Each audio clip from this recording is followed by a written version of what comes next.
But we need to move on to the next one. So the next session is talking about movement and exercise. So something that I'm super passionate about. Everyone knows that I love to talk about it. So I'm so glad that we can introduce you to Dale. So Dale Isher is an accredited exercise physiologist with more than 20 years experience who has specialized in oncology over the past 7 years. She founded Moving Beyond Cancer, an exercise physiology program dedicated to improving the lives of people with a cancer diagnosis through appropriately prescribed exercise. So thank you so much for coming today, Dale. I can't wait to see your presentation.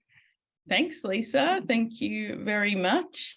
I am very passionate about exercise and helping people with a cancer diagnosis. I've just seen Lisa's stand behind her, so I went and grabbed my own, which is that is a photo of my father that had lymphoma, and I've just literally come back from Lake Eildon, where my sister and I have scattered some of Dad's ashes. He passed away a couple of years ago, or 18 months ago, and we've been doing a scatter crawl ever since.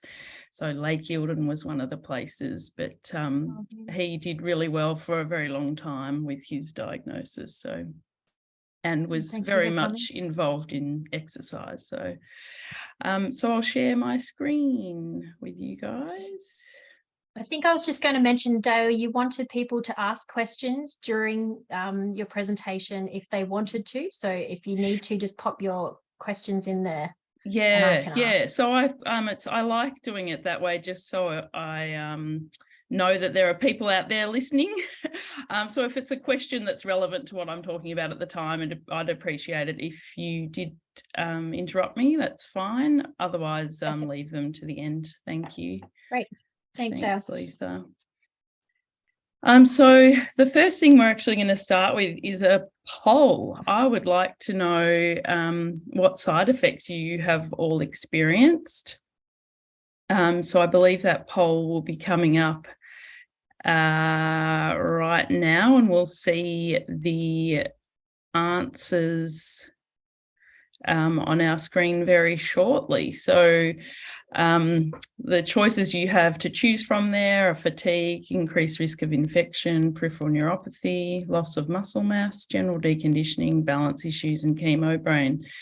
So you can choose as many of those as you like. And then I would like to you to answer the next question, which is, what do those side effects have in common? So we'll give people a few minutes to answer that, and we'll see the answers very shortly. I'm assuming I don't have to do anything to get the answers. That will happen magically. So just quickly answer. And for those that are waiting for us to answer, just do a few shoulder rolls. Sitting up nice and tall and rolling your shoulders and reaching your arms up nice and high, and take a nice deep breath. So, as predicted, fatigue is the most common side effect. Increased risk of infection. Yep. Chemo brain, which is very similar thought to fatigue. How we experience cancer-related fatigue is that brain fog. So, and then we can scroll down here, all of the above. Oh, it looks like we've had people answering the next questions. Okay, that's great. Thank you. So, there we go. Excuse me one second. So, yes, the most common treatment side effects, fatigue being one of them, and you've all proven that to be the case. Lots of people experience balance issues due to peripheral neuropathy. So chemotherapy-induced peripheral neuropathy is that numbness and tingling that you can get. Also, losing your hair creates balance issues. and that sort of chemo brain and brain fog can also affect balance issues. Just general deconditioning, loss of muscle mass. You might gain weight or you might lose weight. Might be some blood cell changes and nausea, vomiting, and cramps. So cancer-related fatigue, what we're talking about today, is the most limiting factor to quality of life for many people. It's very common and it's characterized by weakness, heaviness, poor concentration, which is that chemo brain, low motivation, trouble sleeping, and difficulty completing daily tasks. It typically diminishes a year post-treatment, which is good news, but for 20 to 30% of people, it can last 5 years or more. So there was this really great meta-analysis. So a meta-analysis is a study where they combine lots of different studies to get a really good picture and understanding of what's going on, and they compared pharmaceuticals, so drugs, medication, with psychological treatment and exercise treatment. And as we can see, I'm not sure if you can see my cursor, but exercise is the most effective treatment for cancer-related fatigue. And when it's combined, exercise alone actually is even more effective than exercise plus psychological, which is unusual. But anyway, all of it together. So if you do have it, both the psychological, the exercise, and some medication all together is the most effective, but the exercise alone is very beneficial. So there's lots of factors that can contribute to fatigue. Depression, deconditioning, anxiety and stress, poor sleep, anemia, so low blood counts, the treatment itself, poor nutrition, inflammation, pain, and the cancer itself. And I believe we're talking about a few of these things separately. So those things that I've listed there in green are those that can be helped and influenced by exercise. Then we've also got this fatigue cycle, which is really typical. You're tired, you just want to rest, you get more deconditioned, you become less fit, it's harder to move, then you're less active, then it's a perpetuating cycle of fatigue. So we really want to break this cycle and stop this deconditioning process from happening and come up and out of that spiral. So this is my flyer. Moving Beyond Cancer is my business, and this is the flyer that I created a while ago. I initially only listed how exercise can help with the side effects of cancer treatment, but now I have been able to, about 5 years ago, add on a few other things, such as exercise can help improve treatment efficacy, it improves immune function, it can reduce recurrence of cancers and improve tolerance to treatment. So lots of benefits, and I'm going to touch on a little bit of the research in relation to all of this. But the evidence is so compelling now that the Clinical Oncology Society of Australia has said that exercise should be a part of everyone's treatment, cancer treatment, and that includes referral to an accredited exercise physiologist, which is what I am, with cancer experience for targeted exercise prescription, because you want to get exercise that's specifically for you in your situation and your scenario. And I'll talk a lot more about that later. So I'm just going to run through a little bit of research, as I said. So this was a systematic review. So again, that's where someone's looked at a lot of different studies, and they've found that the benefits of exercise in blood cancers, it improves quality of life, especially physical functioning. improves depression, reduces fatigue levels. Whoops. Yeah, so lots of wonderful things there. Again, these two studies were done looking at exercise and the benefits in lymphoma. Again, the same things. It's a lot of benefits in fatigue, quality of life, psychological state. And one important note is that there was no adverse events. So people are often concerned about exercising through treatment, but in these studies, there was no bad outcomes from it, it's only positive. And it's really nice to have something positive to focus on when you're going through treatment as well. And it usually does make you feel really good and happy. So exercise helps in our immune response. So basically, natural killer cells, this is one component of immune function, are mobilized into the bloodstream within minutes of exercising. Maximum levels are achieved at around 30 minutes of intense exercise, and then there's a decrease after 3 hours. So there is a dose response, and dosage is important. What we've found really is regular moderate exercise can increase immune competencies. But then if you go for too long, too hard, it will decrease your immune function. But just simply moving is also beneficial because it helps with the flow of lymphatic fluid. This is another study looking at people undergoing a stem cell or bone marrow transplant.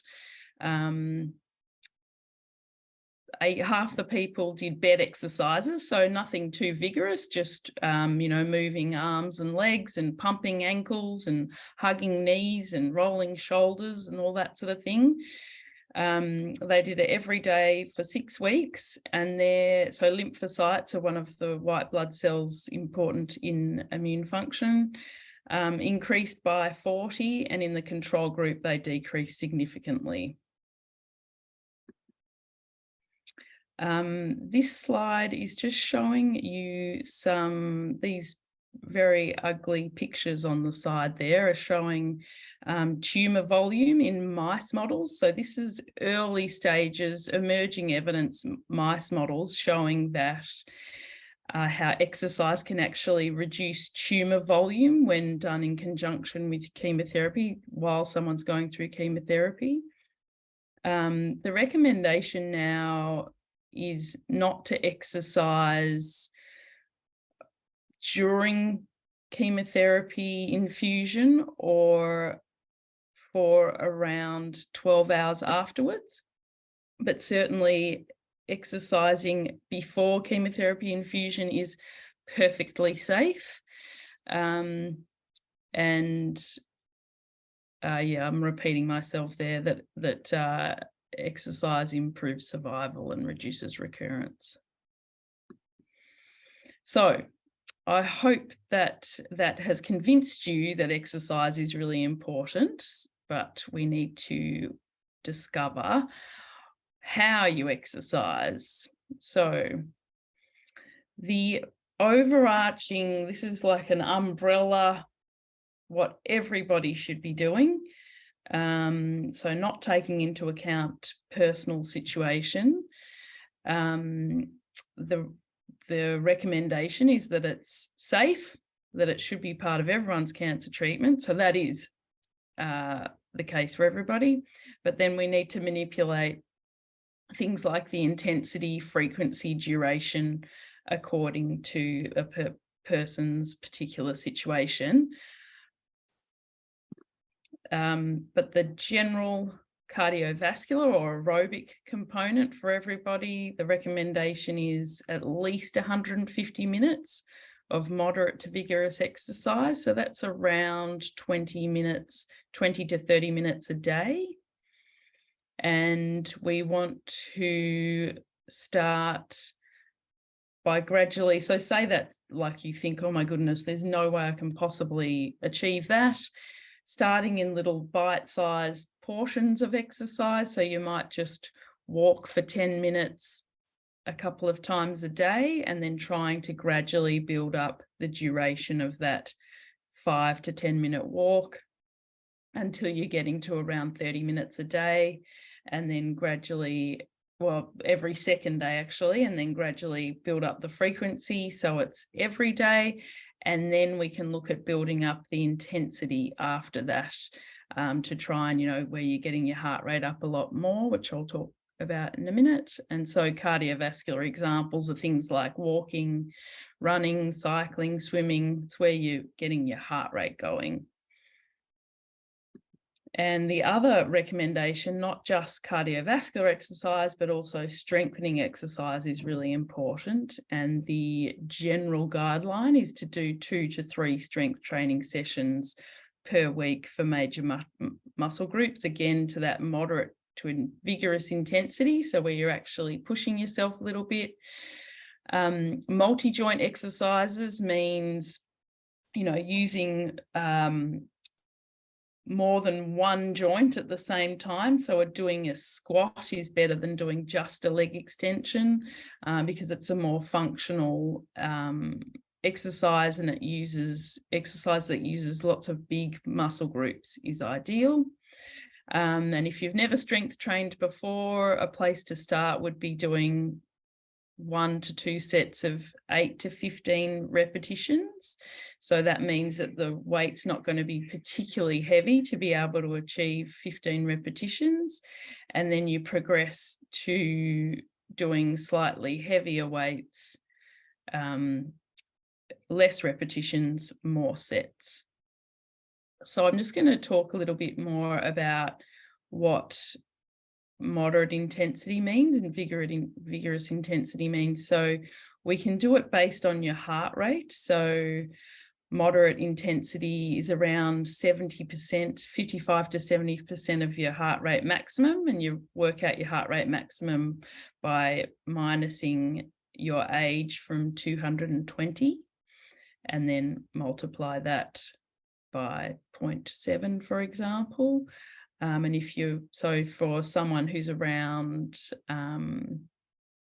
70, or I should do a quick calculation, but it would be around 120 beats per minute for someone in their 50s, I'd say. And I'm going to show you this Borg scale. So sometimes when someone's going through chemotherapy, their heart rate is not the best indicator of how they're going, because your heart rate is increased both at rest and during exercise due to the chemotherapy. So it is sometimes better to use this Borg scale, which is a perceived rate of exertion scale. So I'll just show you that now, and then we'll flick back to this. So perceived rate of exertion scale. So it goes from 6 to 20, and 6 is doing absolutely nothing, like that kitten, you're relaxing, lying down basically, and 20 is pushing yourself so hard you're going to pass out. So in that moderate zone, we want to feel like we're working somewhat hard, we're getting puffy, we're getting breathless. And then if we're going into the vigorous zone, would be 15 to 17 on this Borg scale. Excuse me. So back to this, the talk test is another one. Moderate intensity is you can talk, but you can't sing.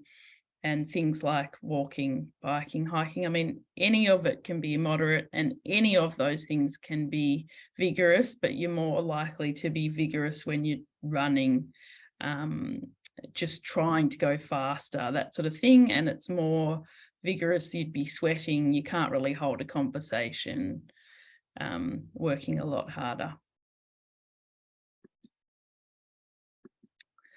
So I also like using this scale, especially for people that are struggling with cancer-related fatigue.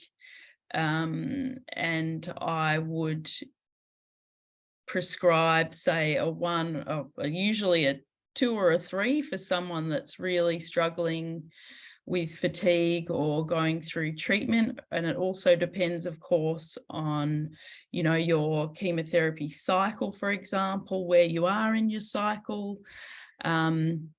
Immediately, the first week after infusion, you might find that you could only work on a level 2 here. So you feel like your muscles are being used, you're breathing deeply, but you are able to recover pretty quickly, no aches and pains, you feel comfortable. And the day after you do this exercise, you feel like you could do it again, and it's a light on the Borg scale. And then I would pop someone's heart rate in there to say, all right, you can target your workout at this rate if it matches our perception of effort. If it doesn't, we ignore the heart rate. Then if someone is feeling good, so the week leading up to chemotherapy, for example, you might be feeling a lot better, able to push yourself a lot more. So we work in a 3 zone where you're breathing harder, you're getting into that somewhat hard zone, moderate zone. And then on other days we might work into a 4, but it just depends on the person, depends on someone's exercise history and that sort of thing, depending upon whether I would suggest someone go into that zone. So I think we had the poll questions, they might have all come up at once, but I was asking if you all meet those cardiovascular and strength training guidelines. And then I also have the question of what you would hope to achieve by increasing your daily activity. So I'm interested to know how many of you are already doing 150 minutes per week of cardiovascular exercise. Typically, most people do achieve that cardiovascular guidelines, but not the strength guideline. And the strength, it's really important to maintain our muscle mass as much as we can. Throughout treatments, that helps with fatigue. And it also helps with your ability to cope with your daily life. And improves your tolerance to treatment. The more muscle mass you have, the better your chance of survival, the healthier you are going. Okay, so not even close, but I'm working on it is the most popular choice. So that's great. I'm very pleased to hear that people are working on it. Only 7% are achieving the strength and cardiovascular targets. Okay, and then can we do the next question as well? What would you hope by achieving by increasing your daily activity? So that's the other thing too, the type of exercise that I recommend is to do balance exercises as well as the strength and cardiovascular exercises to improve your balance and maintain your balance.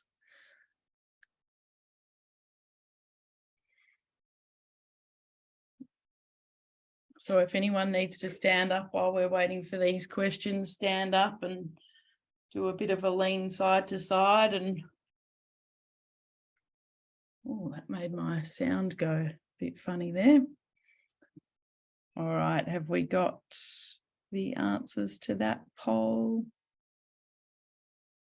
Improve strength and conditioning in order to cope with daily life better. Beautiful. That's the most popular choice. Reduce fatigue. Great. Improve balance, increase efficacy of treatment. Yep. Lovely. And that is a really, really good response. Thank you.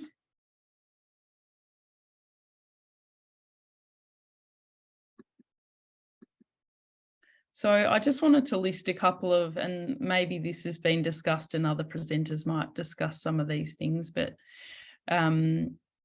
other management tools other than exercise in terms of cancer-related fatigue. So relaxation, meditation, establishing realistic goals in your day. So,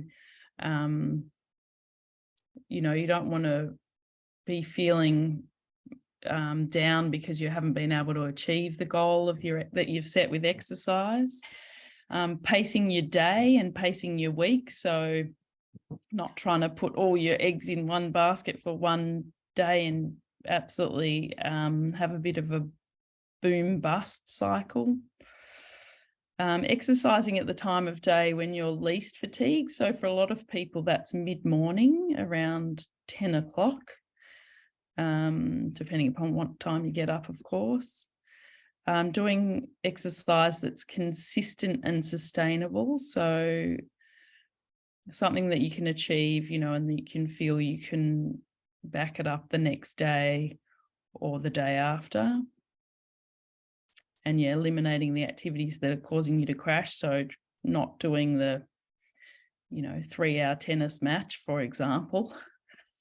Some people find it great if they use a diary to record the exercises, their fatigue response, energy levels and mood and other activities. So, you know, thinking about, all right, well, what are my non-negotiables in my day? What do I have to do? What can I take out? That sort of thing.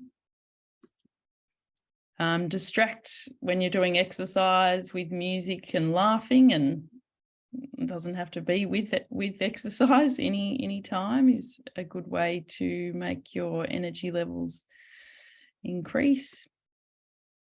Eat nutritious foods, which I know the previous presenter talked about. That stabilize blood sugar. I don't know where that music just came from. And regular sleep habits.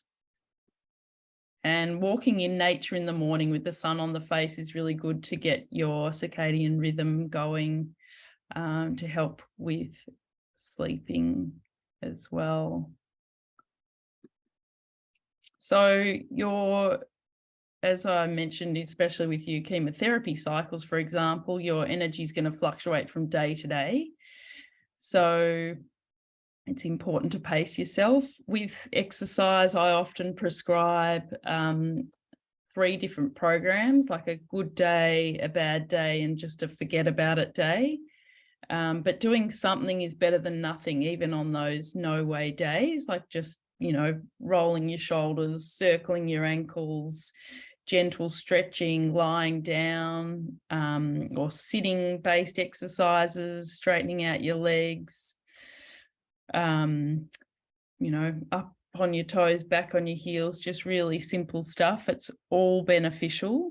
And it's good to get into the habit of doing exercise, but also remember that rest and recovery is just as important as the exercise itself. So I often actually prescribe a rest period in the day for my clients, which is usually around 2 p.m, with the typical siesta time,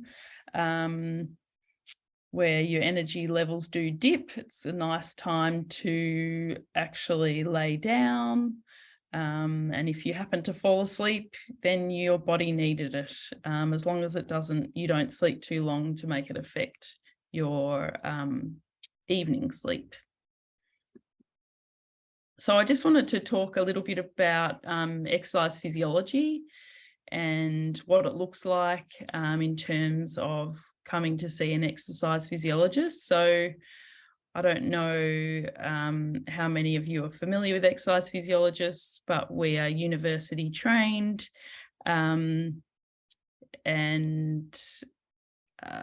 accredited. So all exercise physiologists get accredited with ESSA, Exercise and Sports Science Australia. So I've got a slide later showing you the website to find an exercise physiologist near you. But typically, you would get referred or recommended to see an exercise physiologist, and anyone going through cancer treatment should. If you wanted to access a Medicare rebate, cancer is considered a chronic disease, and you can be referred by your GP under a chronic disease management plan, and which would give you a Medicare rebate of around $54 per session. So if someone comes to see us, we send them an exercise safety questionnaire when they've first made an appointment, and we book them in for an initial assessment, which we run through, which I'm going to show you in a minute what that involves. We write a report to the treating practitioners, and we prescribe exercise according to our assessment. Then we deliver that program, which may be, if it's convenient, someone comes in here regularly into our studio in Camberwell, or they might only see us every couple of weeks and we progress their program, or we might see somebody online and we prescribe a program. All our prescription is done through an online software program that people can log into. They look at videos, watch the videos of the particular exercises that was prescribed for them, and then they can tick them off. So there's some accountability to say, yes, I've done my exercises today, and we monitor that. So that intervention might go for 3 months before we then reassess someone and write a report based on the reassessment. So during an assessment, we do outcome measures and things to measure strength, which I'll show you in a minute, strength and fitness. And then, we do modify the program as we go. Every time we see someone on a one-on-one basis, we will modify the program in a certain way, either making it more challenging or easier, just depending upon what you need. But when we do see someone, and we're writing an exercise program, we need to take into account a whole lot of things to make sure that the exercise program is safe for the person we are prescribing the exercises for. So I've mentioned it before, treatment cycles, comorbidities, so things like, does this person have a pre-existing condition like arthritis or a heart problem or diabetes? Has their cancer treatment created cardiac issues, heart issues? Do they have cancer in their bones? Do they have joint pain or tendon pain? Are they at risk of infection? Do they have lymphedema, or are they at risk of lymphedema? What's the fatigue level like? Do they have anemia? Anemia is one scenario where you just can't push through that fatigue caused by anemia. And it's pretty much self-limiting. So basically, if you often when you first get out the door to exercise, it's the putting on your shoes and walking out the door, and you tell yourself, I'll just go for 5 minutes. And once that 5 minutes is up, you sort of feel like, oh, I could actually keep going. I feel a bit more energized. Whereas a fatigue associated with the anemia, you would just after that 5 minutes go, no, I'm going back home. So self-limiting in that respect. If someone's a falls risk, so that's very important for us in terms of prescribing exercise, especially for people if they're doing their exercises at home by themselves. We want to make sure that no one's going to have a fall.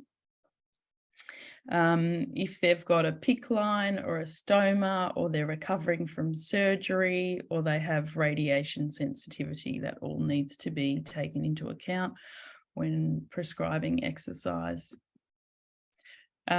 So I just wanted to run through briefly what we do in an assessment appointment. So we find out about the person's cancer history, the treatment they've undergone, how that treatment's affected them the comorbidities, which I mentioned before, what sort of support someone might have, what lifestyle, are they active otherwise, what exercise they're currently doing or previously done, and set some goals.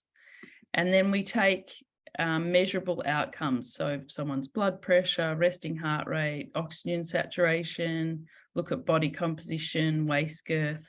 We test strength with grip strength, sit to stand, and a modified push-up test. We do a balance test. We have a fatigue questionnaire, and then we do a cardiovascular fitness test on someone, which is a sub-maximal VO2 for which is a measurement of your cardiovascular fitness. And then we watch how someone recovers from that exercise, which is just as important. That tells us a lot in terms of how we can prescribe exercise to somebody. I just wanted to let you know when you should stop exercising, because there are situations where you definitely should. So any signs of heart problems, so if you're getting shortness of breath at rest or with a small amount of exertion, any chest pain, irregular heartbeat or palpitations, unusual swelling in your ankles, your face, neck or arms, if your blood counts are really low, if you have an active infection, an active or elevated temperature, you've experienced severe diarrhea or vomiting, and you've got any leg pain, cramps or bruising unusual. So every cancer journey is different. People are going to have pre-existing conditions. Your diagnosis is going to be different. There's so many different lymphomas, of course, so many different treatments. Side effects are, varied for different people. Everyone has a different response. So it's really important to get an exercise program specifically for you, and seeing an accredited exercise physiologist is the way to go. So this is the website, essa.org.au. That's our Association Exercise and Sports Science Australia. And if you click through to that website, you go to find an AEP near you, and you can actually click on cancer as a area of special interest, and then you put in your postcode and it'll come up and give you some options of people to find near you that specialise in that area. But of course, people like my business, Moving Beyond Cancer, we offer telehealth consultations. So we do a lot of seeing people over Teams. We use, not Zoom anymore, but Teams. And as I mentioned, there's Medicare rebates available through an enhanced primary care plan if you're referred by your GP, and some private health insurance rebates are available. Or you might be lucky enough to be able to access an exercise physiologist at the hospital that you're being treated at. So I had a couple of little exercises to run through, very basic and general. Otherwise, I'm happy to answer questions. So what would you like to do, Lisa? Choose your own adventure. I love both, but we're just running a bit short on time. I know, definitely. That's what I thought. Yeah. I'd really love to maybe get those, and we can pop them in the email to send out to patients that we're going to send out with the follow-up with all the links tomorrow, if that's okay. And sure. I think I would imagine they're quite easy for them to do themselves. We did have a couple of questions, but one you've just answered about how somebody finds a decent exercise physiologist in their area. And we get calls about that a lot, and I highly recommend patients do exercise physiology through their treatment. And sometimes I think too, it's just like finding a doctor. You might not like the first one, you might have to go to the next one before you find one that suits who you are. So that's what I say to patients. I think definitely struggle, because a lot of the patients who call up, their doctors say to them, don't worry about exercising while you have treatment. And I'm like, no, don't do that. Please don't do that, because it's so important, especially if you've been somebody who's always exercised, to immediately stop. The symptoms that then come from that are probably not from the treatment having, this sort of from stopping the exercise as well. So I just wanted to say that. Caroline has asked, and I think you did touch on it very quickly, how long is prolonged intensive exercise and how much is too much? So that does very much depend on what someone is used to doing and able to do. You know, for me, doing 3 hours would be too much, but for someone that doesn't regularly exercise, an hour would be too much. So it depends on the person. Yep. But in that particular study that I was showing you, it was 3 hours, but that was for healthy population of a group of people that regularly exercised. Yeah, and I think the other thing you touched on was going to your GP to get the referral so that they can get it subsidized. I think that's really important for people to know they can do. So go to your GP, get your psychologist referral and your exercise physiologist referral at the same time, and keep them in the loop of how it's all going. Yep. And dietitian would also come under that. Yep. I know there are centres around Australia, and I'll touch on the Lift Cancer Centre because I know that they're amazing, and I know a lot of our patients see them, and they have it all incorporated into one, where you can have your exercise physiologist and your psychologists, and there are a few of them around the state, and often they're attached to some of the bigger hospitals. So I do recommend people go and see them.